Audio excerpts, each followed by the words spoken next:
नमस्कार शेतकरी बांधवांनो, तुम्हाला एक मुख्यमंत्री माझी लाडकी बहीण योजनेसाठी एक वेबसाईट लिंक आलेली आहे। त्याचा पोर्टल ऑनलाईन चालू झालेला आहे। तर त्या पोर्टलवर तुम्हाला रजिस्ट्रेशन कसं करायचं त्याबद्दल मी तुम्हाला थोडक्यात याची माहिती देणार आहे। पोर्टलवरती तुम्हाला पोर्टल प्राप्त अर्जाची एकूण संख्या 26.3K, अर्ज मंजुरी संख्या 0, पोर्टलची संख्या 0।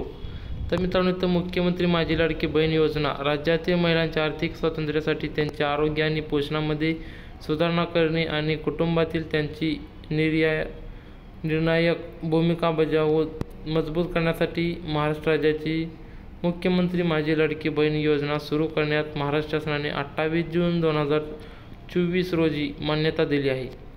या योजनेमार्फत महाराष्ट्र राज्यातील 21 ते 65 वयोगटातील पात्र महिलांना दर महिना 1500 रुपयाचा आर्थिक लाभ DBTद्वारे देण्याचा निर्णय शासनाने घेतलेला आहे।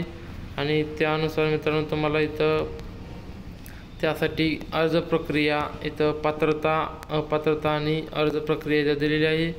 पात्रता होण्यासाठी तुम्हाला तुमच्याकडे महाराष्ट्र राज्याचे रहिवासी प्रमाणपत्र असणे आवश्यक आहे। त्यानंतर राज्यातील विवाहित, विधवा, घटस्फोटित, परित्यक्त्या आणि निराधार महिलांचे कुटुंबातील केवळ एका अविवाहित महिला, म्हणजे असे 2 महिलांसाठी 21 ते 65 वयोगटातील महिलांसाठी लाभ दिला जाईल। त्यांचं उत्पन्न कुटुंब 2,50,000 पेक्षा जास्त नसावे आणि त्यांचे बँकेला आधार कार्डला लिंक असावं। तर मित्रांनो, यासाठी अर्ज कसा करायचा, तर त्यासाठी तुम्हाला इथं योजनेची तर माहिती दिली आहे। त्यानंतर आवश्यक कागदपत्रे दिली आहेत। त्यानंतर इथं अर्जदार लॉग इन इथं तुम्हाला दिलेलं आहे। तर इथं अर्जदाराचं लॉग इन इथं तुम्हाला टाकायचं आहे। त्यानंतर मित्रांनो, तुमचा इथं मोबाईल नंबर टाकलेला आहे। त्या मोबाईल नंबर टाकल्यानंतर तुम्हाला इथं केलेले अर्ज तुम्हाला या ठिकाणी इथं पाहता येणार आहेत। आणि त्यासोबत तुम्हाला केलेले अर्ज इथं तुम्हाला पाहता आल्यानंतर तुम्हाला इथं मुख्यमंत्री माझी लाडकी बहीण योजनेसाठी अर्ज करत असताना तुम्हाला इथं तुमचा आधार नंबर टाकावा लागणार आहे। आधार नंबर टाकल्यानंतर तुम्हाला पुढं मध्ये OTP, आधारला जी मोबाईल नंबर लिंक आहे त्या मोबाईलला तुमचा एक OTP जाईल। तो OTP तुम्हाला इथं टाकून घ्यायचा आहे। त्यानंतर तुमच्या आधार कार्डावर जे नाव आहे ते नाव, जन्मतारीख, तुमची माहिती जशाच येईल। त्यानंतर तुम्हाला पुढे इथं मोबाईल नंबर टाकून कॅप्चर टाकल्यानंतर इथं अर्ज पुढं ओपन होणार आहे।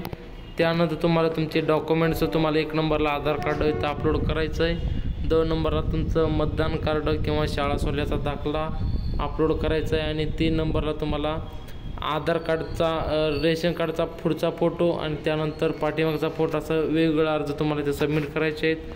त्यानंतर तुम्हाला तुमचं बँक पासबुक इथं तुम्हाला अपलोड करायचं आहे। त्यानंतर तुमचं हमीपत्र आणि त्यानंतर तुम्हाला पासपोर्ट साईज फोटो अपलोड करून सेव्ह आणि सबमिट करून टाकायचं आहे। त्यानंतर मित्रांनो, तुमचा अर्ज पेंडिंगला जाईल। त्यानंतर तुमचा 24 तासापर्यंत, कारण आत्ता लवकरात लवकर अप्रूव्हल मिळणार आहेत, त्यामुळे त्याचं कामकाज फास्ट चालले असल्यामुळे तुमचा 2 दिवसात तुम्हाला इथं अप्रूव्हल मिळून जाईल।